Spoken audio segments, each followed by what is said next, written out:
राजस्थान के क्रांतिकारी। दिल्ली की बादशाहत के विघटित होने के बाद ही यहाँ अंग्रेज़ों को अपने पांव पसारने का अवसर मिला। राजस्थान में सामंतवाद के सबसे क्रूर और घृणित रूप अंग्रेज़ों के शासनकाल की देन है, परंतु इस काल के आरंभ होने के साथ ही उस शासन का विरोध भी आरंभ हो गया था। इस दौर की अनेक साम्राज्य विरोधी कविताओं का संबंध भरतपुर से है। मराठा सरदार होलकर ने यहाँ शरण ली थी। भरतपुर के राजा रणजीत सिंह ने अंग्रेज़ों से संधि के बावजूद होलकर को अंग्रेज़ों के हवाले करने से इनकार कर दिया। इस पर अंग्रेज़ों ने भरतपुर पर हमला किया। आछो गोरो हट जा, राज भरतपुर को रे गोरा हट जा, भरतपुर गढ़ बांको किलो रे बांको, गोरा हट जा। भरतपुर से संबंधित एक कविता कवि राजा बांकीदास की है। वह जोधपुर नरेश मान सिंह के राजकवि और उनके काव्य गुरु थे।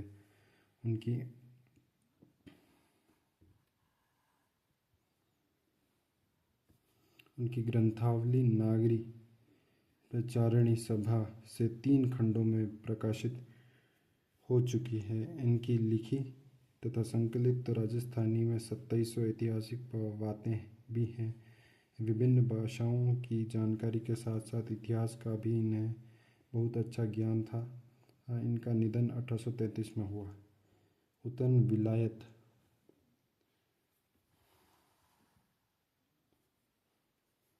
विलायत किलकता कानपुर आविया, मम्मोई लंक मद्रास मेला, यलम दूर वहन अंग्रेज वाटन चला, भरतपुर उपरा हुआ मेला।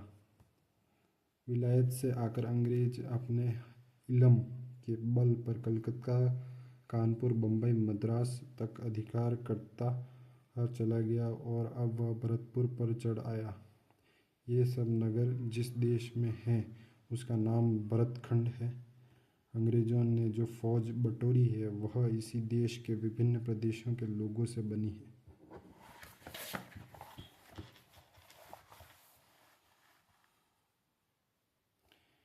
सेन रिजमंड, असंक मलटन्ना तणे संग, भड़ तिलक बंग किलंग तणा मिलिया, अभंग जंग भरत खंड पार का, उसर उए मार का वजंद्र रे दुरंग मिलिया। कविता में उल्लास का स्वर है क्योंकि अंग्रेज आक्रमणकारी विजय न हुए थे। गीत की 2 मज़ेदार पंक्तियां हैं। थ्या वलहीन ए लश्कर फिरंगथान रा, चिण इनान रा इलम चलिया। फिरगिस्तान का लश्कर बलहीन हो गया। चीन और यूनान से जो इलम सीखा था वह व्यर्थ हो गया। भारत के सामंत बिना लड़े ही अपनी भूमि शत्रु को सौंपते जाते हैं। इससे कवि बांकीदास बहुत दुखी थे। इन सामंतों में राजस्थान के सामंत सबसे आगे थे। आयो इंग्रेज मुल्क रे ऊपर, आहस लिदा खेची उरा, धनिया मरे न दीदी धरती, धनिया उबो गई धरा। अंग्रेज मुल्क पर चढ़ आया, उसने देश का सत खींच लिया। अब के स्वामियों के कभी प्राण रहते भी धरती उनके हाथ से निकल गई। गीत के अंत में राज्यों के नाम लेकर कवि ने उनके स्वामियों को फटकारा है।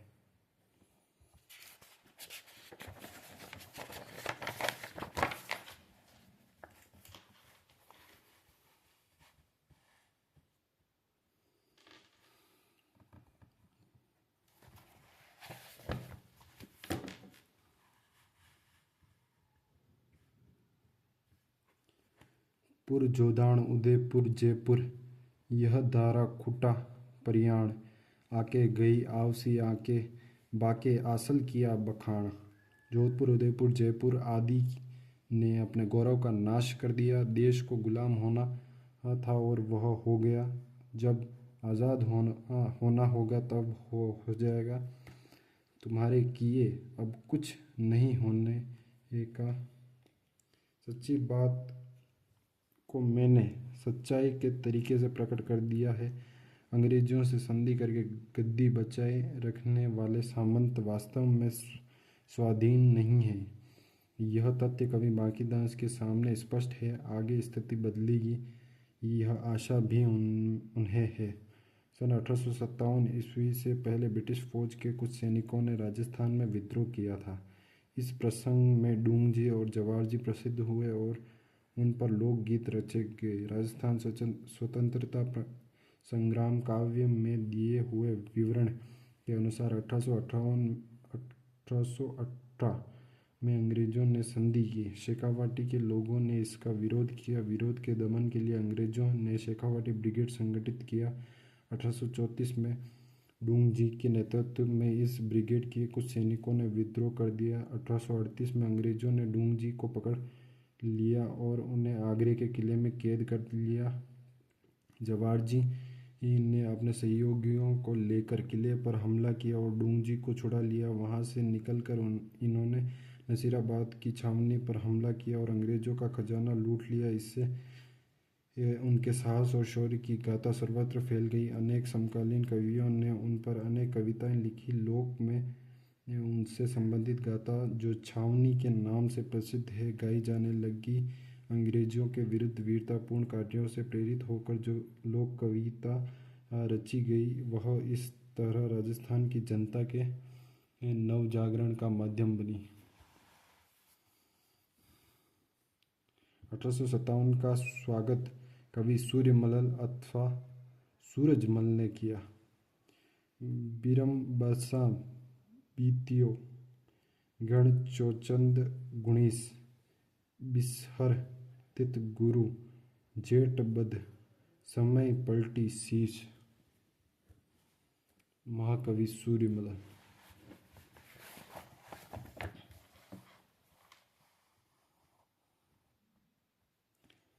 हिंदुस्तान में अब कुछ परिवर्तन हो, अब कुछ उथल पुथल हो, इसी आशा आकांक्षा में संवत 1914 का एक वर्ष तो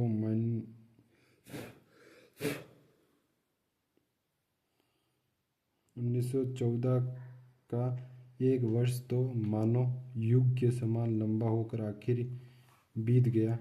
पर नए साल के आरंभ होते ही जेठ बदी पाचम व गुरुवार के दिन समय रूपी विषधर नाग ने अंग्रेजों की देह में अपने जहरीले दांत गड़ाकर एकदम पलटा खाया। जेठ में न तो संवत 1914 ईस्वी समाप्त हो सकता है न 1857 ईस्वी आरंभ हो सकता है।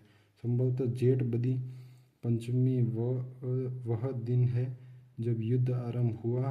काल सर्प ने अंग्रेजों को डसकर उस दिन पलटा खाया। स्वाधीनता संग्राम शुरू होते ही किसी कवि की यह भावात्मक प्रतिक्रिया इतिहास में अभूतपूर्व है। इसके बाद सूर्यमल जनता को संघर्ष के लिए प्रेरणा देते हुए और भी दोहे लिखते रहे। सूर्यमल की उत्कृष्ट कृति वीर सतसई के संपादकों ने उसकी भूमिका में कवि पर सन 57 के संग्राम का प्रभाव स्वीकार करते हुए लिखा है। जिस समय सतसई का निर्माण हुआ उस समय देश में 1857 के विद्रोह की ज्वाला भड़क रही थी। सारा देश विदेशी सत्ता का तख्ता पलटने के लिए व्यग्र हो उठा था। गदरकालीन परिस्थिति का कवि पर बड़ा स्फूर्तिदायक प्रभाव पड़ा था। लोगों को प्रेरणा देने के लिए जो कुछ उन्होंने लिखा पढ़ी कि वह सब तात्कालिक परिस्थितियों के दबाव के कारण पोशीदा रूप में हुई। सूर्यमल स्वाधीनता संग्राम से प्रभावित होने वाले साहित्यकार के अलावा उसके राजनीतिक संगठनकर्ता भी थे। सन 57 में बड़े सामंतों ने आमतौर से अंग्रेजों का साथ दिया, छोटे सामंतों ने जनता का साथ दिया। देशी पलटनों के विद्रोही सैनिकों ने इस सामंतों को साथ लेकर अंग्रेजों से युद्ध किया। यह विशेषता हुआ कि युद्ध में साफ दिखाई देती है। अव्वा के संघर्ष पर रचे जाते यह स्वाभाविक था। एक गीत यों शुरू होता है। वणिया वाली गोचर माए कालो गो दड़ियो गो, राजा जीरे भेजो तो फिरंगी लड़ियो ओ, काली टोपीरो हे ओ काली टोपीरो, फिरंगी फैलाव कीदो हो काली टोपीरो। अव्वा की धरती पर फिरंगी आ धमका है और उसको बाहर खदेड़ने के लिए गांव की गोचर में काले सिपाही डटे हुए हैं। अब फिरंगी का पक्ष लेकर उसके साथ हमारा राजा भी चढ़ाया है। गोरी देव वाला यह फिरंगी निरंतर फैलाव करता जा रहा है। ऐसे ही एक कवि गिरवर्दान थे। इन्होंने अव्वा के युद्ध पर 3 छप्पे लिखे थे। पहली पंक्ति है, बरती 14 बरस पड़े इल बेद अपाए। यहाँ सन 1857 में धरती पर जो उथल पुथल हुई उसकी ओर संकेत है। अंतिम पंक्ति है, आज़ाद हिंद करवा उमंग निडर अव्वा नातरे। यहाँ कवि ने बड़ी सूझबूझ से अव्वा के स्थानीय संघर्ष को सारे भारत की आज़ादी की लड़ाई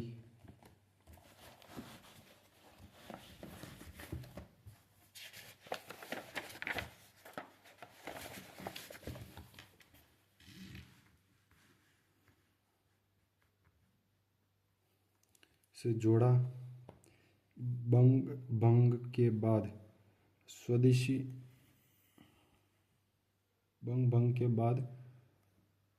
स्वदेशी आंदोलन ने जोर पकड़ा। इसके साथ ही सशस्त्र क्रांति के प्रयास आरंभ हुए। ये प्रयास राजस्थान में भी हुए। इनकी विशेषता यह है कि वे आरंभ से ही समाज सुधार और शिक्षा प्रसार से जुड़े रहे। क्रमशः उन्होंने किसानों को आधार बनाकर जन आंदोलनों का रूप लिया। यद्यपि उनका क्षेत्र सीमित था, फिर भी उन्होंने देश के सामने मिसाल रखी। डूंगजी जवाहरजी सिक्कर 1857 के स्वतंत्रता संग्राम में सिक्कर क्षेत्र के काका भतीजा डूंगरजी जवाहरजी प्रसिद्ध देशभक्त हुए। डूंगजी शेखावटी ब्रिगेड में रिसालेदार थे। बाद में वे नौकरी छोड़कर धनी लोगों से देश की आज़ादी के लिए धन मांगने लगे और धन नहीं मिलने पर उनके यहाँ डाका डालने लगे। इस धन से वे निर्धन व्यक्तियों की भी सहायता करते। इन दोनों ने अपने साथियों की सहायता से कई बार अंग्रेज छावनियों को भी लूटा। डूंगजी के साले बेरू जी ने डूंगजी को भोजन पर अपने यहाँ बुलाया और वहाँ अत्यधिक शराब पिलाकर उन्हें पकड़वा दिया। अंग्रेज़ों ने उन्हें आगरा के दुर्ग में बंद कर दिया। डूंगजी की पत्नी की फटकार से जवाहरजी ने उन्हें छुड़वाने की प्रतिज्ञा की। कहा जाता है कि लोटिया जाट और करना मीणा अपनी वीरता और बुद्धिमत्ता से डूंगजी को छुड़वा कर लाए। बीकानेर के पास गढ़ीसर में अंग्रेजी फौज ने बीकानेर और जोधपुर राज्य की फौजों के साथ मिलकर डूंगजी जवाहरजी को घेर लिया। जवाहरजी तो भागकर बीकानेर रियासत के खेरखट्टा स्थान पर पहुंच गए, जहां महाराज रतन सिंह ने उन्हें प्रेम पूर्वक रखा। डूंगजी जैसलमेर में गिरदड़ा की काकी मेड़ी पहुंच गए, जहां जोधपुर की सेना ने उन्हें छलपूर्वक कैद करके अंग्रेज सेना को सौंप दिया। इससे लोगों में असंतोष की ज्वाला भड़क उठी। अंग्रेजों ने डूंगजी को वापस जोधपुर राज्य की सेना को सौंप दिया। जोधपुर के दुर्ग में ही डूंगजी का निधन हुआ। लोटू जी निठारवाल सिक्कर। लोटू निठारवाल का जन्म जाट परिवार में 1804 में रिंगस में हुआ था, जहाँ से वह वहाँ के ठाकुर से अनबन होने के कारण अपनी बहन के पास बठोट में आ गए। यहाँ उनका संपर्क डूंगजी जवाहरजी से हुआ।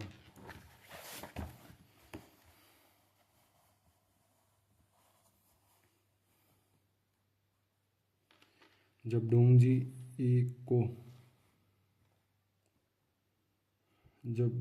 को अंग्रेजों ने गिरफ्तार करके आगरा की जेल में बंद किया था तो लोटू ने बालू नाई, सांखू, लुहार व कर्णा मीणा आदि के साथ मिलकर डूंगजी को आगरा से रिहा करवाने की योजना बनाई और अंग्रेज़ों को चकमा देने के लिए अपने साथियों के साथ एक बारात के रूप में आगरा पहुंचे तथा अदम्य साहस का परिचय देते हुए डूंगजी को रिहा करवा दिया।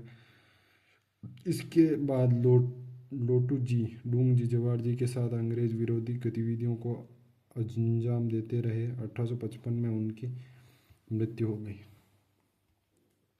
अमरचंद भाटिया बीकानेर। देश के प्रथम स्वतंत्रता संग्राम 1857 में राजस्थान के प्रथम व्यक्ति जिन्हें ब्रिटिश सत्ता ने फांसी पर लटकाया वह राजस्थान निवासी अमरचंद भाटिया था, जो ग्वालियर में अपना व्यापार चलाता था। उन्होंने अपनी पूरी धन संपत्ति तात्या टोपे को देने का प्रस्ताव किया जिससे वह आज़ादी की लड़ाई को चालू रख सके। यही कुर्बानी बाद में उनकी फांसी का कारण बनी।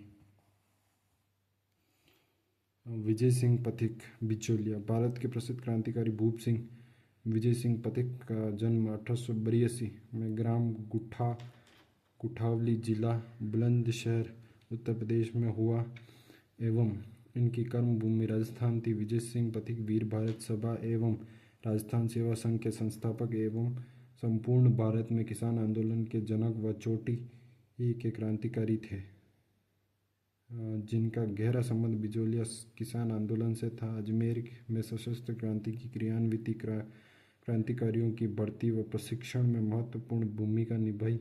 साथ ही राजस्थान केसरी, नवीन राजस्थान, तरुण राजस्थान आदि समाचार पत्रों के माध्यम से राजस्थान में जनजागृति फैलाने में अग्रणी भूमिका निभाई।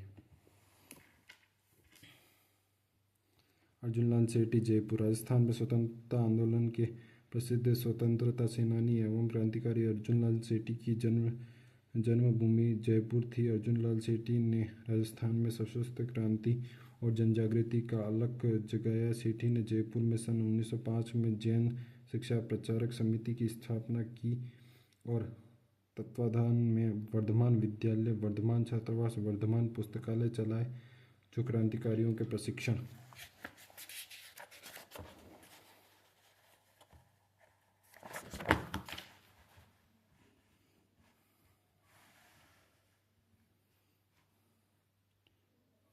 केंद्र थे।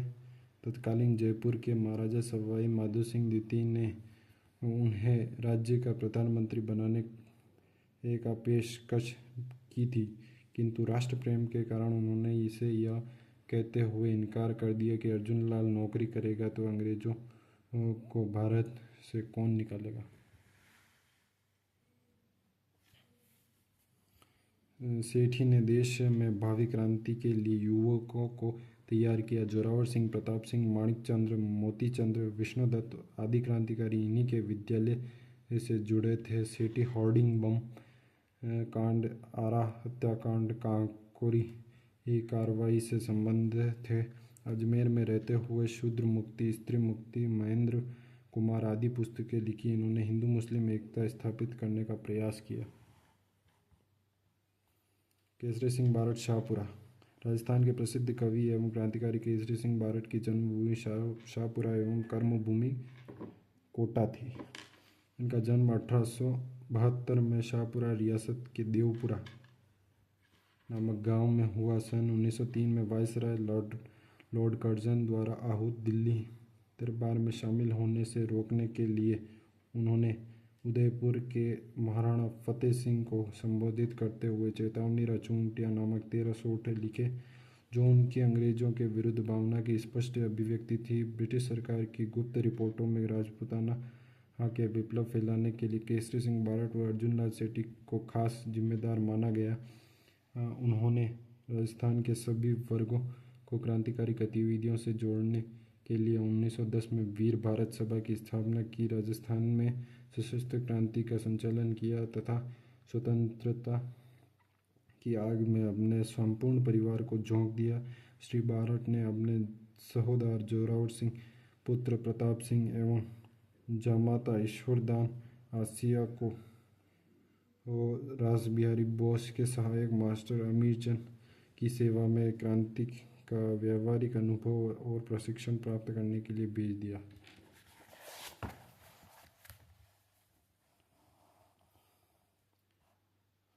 देश की स्वतंत्रता के लिए अपना सब कुछ होम कर देने वाले क्रांतिकारी कवि केसरी सिंह ने अगस्त 1941 को अंतिम सांस ली। कुंवर प्रताप सिंह बारठ शाहपुरा।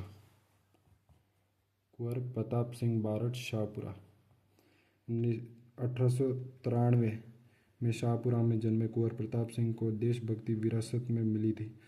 इनके पिता केसरी सिंह बारठ एवं चाचा जोरावर सिंह बारठ प्रसिद्ध क्रांतिकारी थे। क्रांतिकारी मास्टर अमीरचंद से प्रेरणा लेकर देश को स्वतंत्र करवाने में जुट गए।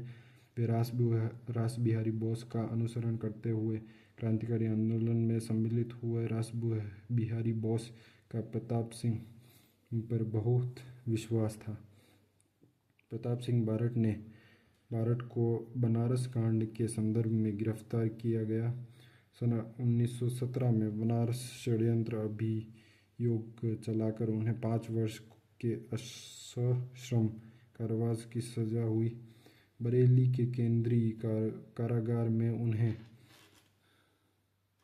अमानवीय यातनाएं दी गई ताकि अपने सहयोगियों का नाम उनसे पता किया जा सके, किंतु उन्होंने किसी का नाम नहीं लिया।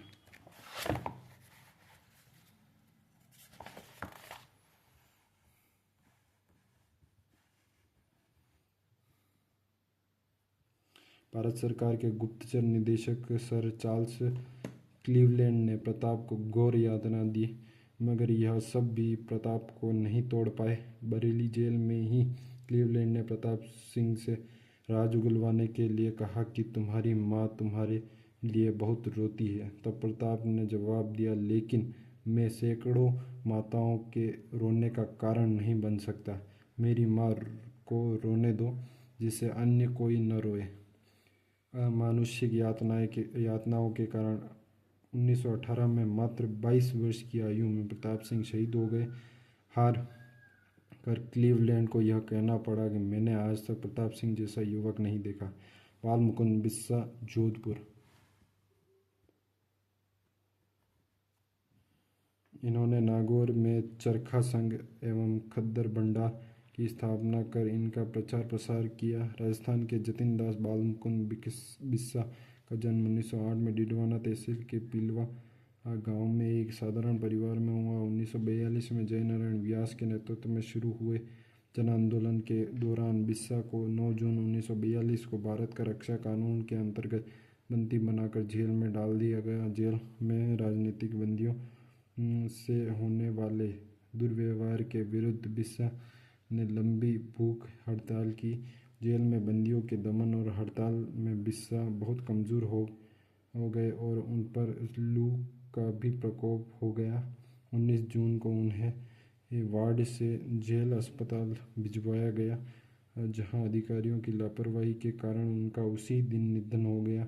बिस्सा के निधन का समाचार समूचे नगर में बिजली की तरह फैल गया और देखते देखते अस्पताल व सामने लोगों की भीड़ इकट्ठी हो गई। उस जमाने में लगभग 1 लाख लोगों ने मीलों पैदल चलकर उनकी अंत्येष्टि में भाग लिया।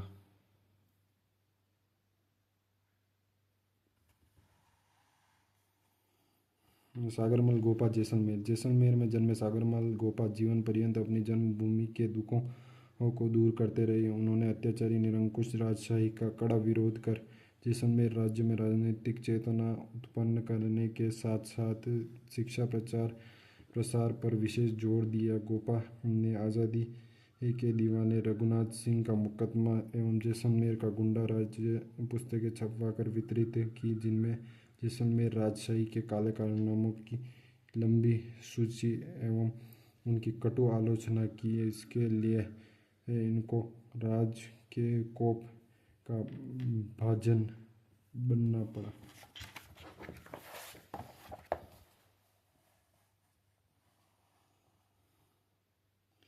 इन्हें राजद्रोह के आरोप में 24 मई 1941 को जेल में डालकर इन पर अमानवीय अत्याचार किए गए। जेल में अप्रैल 1946 में इन पर तेल छिड़क कर आग लगाकर इन्हें अत्याचारी सत्ता ने जीवित ही जला दिया। नाना भाई खाट, रास्तापाल, डूंगरपुर प्रजामंडल ने उत्तरदायी शासन की स्थापनार्थ एवं रियासती अत्याचारों के विरुद्ध 1947 ईस्वी में आंदोलन चलाया, जिसे माणिकलाल वर्मा का निर्देशन प्राप्त था। राष्ट्रपाल के नानाभाई खाट ने प्रतिज्ञा की, जब तक मेरी जान रहेगी तब तक मैं अपने गांव राष्ट्रपाल की पाठशाला बंद नहीं होने दूंगा। इस निर्णय की जानकारी जब जागीरदार ने रियासत को दी तो पुलिस सुप्रिटेंडेंट और जिला मजिस्ट्रेट पाठशाला को जबरन बंद कराने 18 जून 1947 को दल बल सहित ग्राम राष्ट्रपाल पहुंच गए और नानाभाई खाट ने उत्तर दिया, प्रजामंडल के आदेश से ही पाठशाला बंद की जा सकती है। मजिस्ट्रेट ने कहा, मैं महारावल का आदेश लेकर आया हूँ। नानाभाई ने महारावल का आदेश मानने से इनकार कर दिया। तब डंडों और बंदूकों के कुंदों से पाठशाला के आंगन में ही नानाभाई खाट की निर्मम पिटाई की गई। बंदूकों के प्रहारों और आघातों से वह इतने घायल हो गए कि चिर निद्रा में सो गए। सरदार हरलाल सिंह झुंझुनू। सरदार हरलाल सिंह का जन्म झुंझुनू के हनुमानपुरा गांव में 1901 में हुआ था। सरदार हरलाल सिंह अशिक्षित थे। हरलाल सिंह ने रियासती एवं जागीरदारी जुल्मों का डटकर विरोध किया। किसान एवं प्रजामंडल आंदोलन में इन्होंने सक्रिय भूमिका निभाई। विद्यार्थी भवन झुंझुनू की स्थापना कर उसे राजनीतिक एवं सामाजिक गतिविधियों का केंद्र बनाया। इसी केंद्र से उन्होंने किसान आंदोलन का संचालन किया। कुशल नेतृत्व के कारण उनके सहयोगियों ने उन्हें सरदार की उपाधि दी।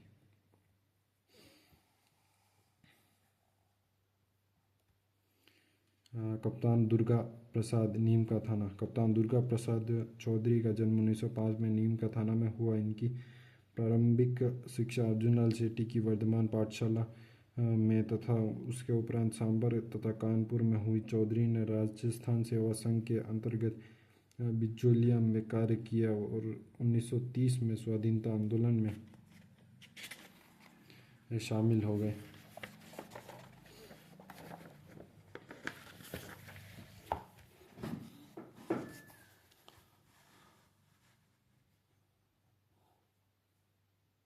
उन्नीस सौ 30 ईस्वी से 1947 ईस्वी तक राष्ट्रीय आंदोलन में भाग लेने के कारण अनेक बार जेल गए।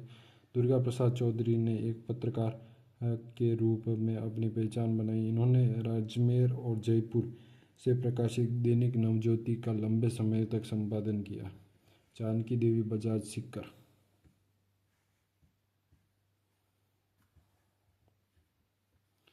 इनका जन्म लक्ष्मणगढ़ के सेठ गिरधारी लाल जोदिया के यहाँ 1893 में मध्य प्रदेश के जावरा कस्बे में हुआ।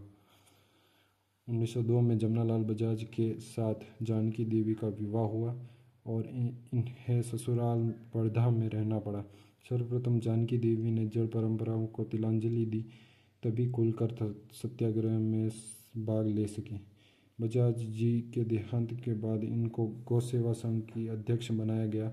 जयपुर प्रजामंडल के 1944 के अधिवेशन में की अध्यक्ष चुनी गई। अंजना देवी चौधरी सिक्कर। इनका जन्म 1897 में सीकर जिले के श्री माधोपुर में एक मध्यम वर्गीय अग्रवाल परिवार में हुआ। इनका विवाह 1911 में रामनारायण चौधरी से हुआ। अपने पति की इच्छानुसार 20 वर्ष की आयु में पर्दा प्रथा त्याग कर राष्ट्रीय स्वतंत्रता संग्राम में सहयोग करने का संकल्प लिया। 1921 से 24 में मेवाड़ बूंदी राज्यों की स्त्रियों में राष्ट्रीयता समाज सुधार की भावना को बढ़ावा दिया तथा उनके साथ सत्याग्रह का कार्य किया। चाहे दलितोत्थान का कार्य रहा हो अथवा अन्य रचनात्मक कार्य, इन्होंने अपने पति का भरपूर साथ दिया। ये समस्त रियासती जनता में गिरफ्तार होने वाली पहली महिला थी।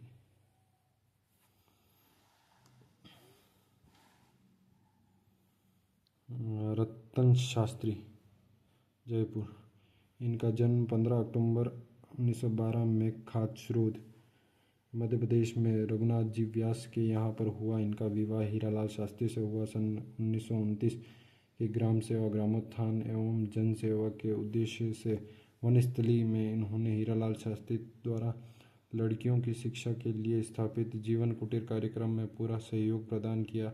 रतन शास्त्री ने सन 1939 में जयपुर राज्य प्रजामंडल के सत्याग्रह आंदोलन में सक्रिय रूप से भाग लिया और सन 1942 के भारत छोड़ो आंदोलन में भूमिगत कार्यकर्ताओं और उनके परिवारों की सेवा की। रमा देवी जयपुर। इनका जन्म जयपुर में वैद्य गंगासराय के घर में हुआ। इनका विवाह 7 वर्ष की उम्र में ही हो गया और 11 वर्ष की छोटी आयु में ये विधवा हो गई। बाद में गांधी विचारधारा रखने वाले नेता लादूराम जोशी से पुनर्विवाह हुआ। विवाह के बाद इन्होंने खादी पहनना प्रारंभ कर दिया तथा नौकरी छोड़ पति के साथ राजस्थान सेवा संघ का कार्य किया।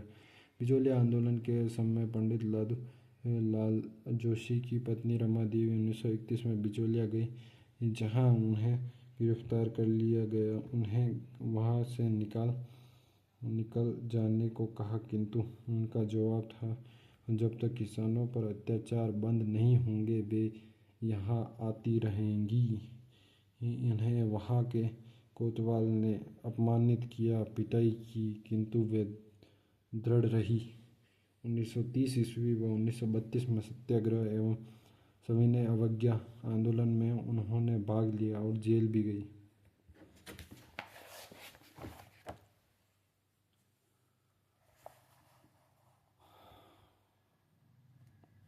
कालीबाई डूंगरपुर जिले के गांव रास्तपाल की निवासी भील कन्या कालीबाई रास्तपाल की पाठशाला में पढ़ती थी। जून 1947 में डूंगरपुर महारावल के फरमान के बावजूद जब रास्तपाल की पाठशाला बंद नहीं की गई तो पुलिस सुप्रिटेंडेंट एवं मजिस्ट्रेट दल बल सहित पाठशाला बंद करने पहुंचे। जब पुलिस ने पाठशाला बंद कर इसकी चाबी उनके सुपुर्द करने का आदेश दिया, प्रजामंडल कार्यकर्ता नानाभाई खाट ने मना कर दिया। इस पर सिपाहियों ने नानाभाई खाट की पिटाई कर अध्यापक सिंगाभाई को ट्रक से बांधकर घसीटना शुरू कर दिया। 13 वर्षीय भील कालीबाई जो अपने खेत में घास काट कर लौट रही थी, जब उसने अपने गुरु सिंगाभाई को ट्रक के पीछे घसीटते देखा तो वह भीड़ को चीरती हुई ट्रक के पीछे दौड़ पड़ी और चिल्लाने लगी, मेरे गुरुजी को कहाँ ले जा रहे हो। ट्रक को रुकते देखकर उसने सिपाहियों की चेतावनी की परवाह किए बिना दरांती से सिंगाभाई के कमर से बंधी रस्सी काट दी, मगर तभी पुलिस की गोलियों ने कालीबाई को छलनी कर दिया। 18 जून 1947। अंत में अपने गुरु को बचाने के प्रयास में कालीबाई ने 20 जून 1947 को दम तोड़ दिया। रास्तपाल में इसकी स्मृति में एक स्मारक बना हुआ है। किशोरी देवी। सरदार हरलाल सिंह की पत्नी किशोरी देवी ने अपने पति के साथ मिलकर शेखावाटी क्षेत्र में जागीर प्रथा के विरोध में राष्ट्रीय आंदोलन में भाग लिया। सिहोट के ठाकुर मान सिंह द्वारा सोतिया का बास नामक गांव में किसान महिलाओं के साथ किए गए दुर्व्यवहार के विरोध में सीकर जिले के कटराथल नामक स्थान पर किशोरी देवी की अध्यक्षता में एक विशाल महिला सम्मेलन 1934 में आयोजित किया गया, जिसमें क्षेत्र के लगभग 10,000 महिलाओं ने भाग लिया।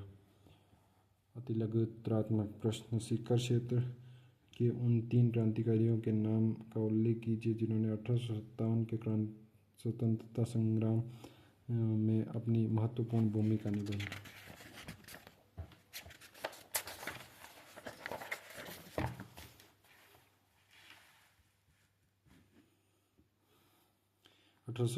के स्वतंत्रता संग्राम में ब्रिटिश शासन ने सर्वप्रथम राजस्थान के कई क्रांतिकारी को फांसी पर लटकाया।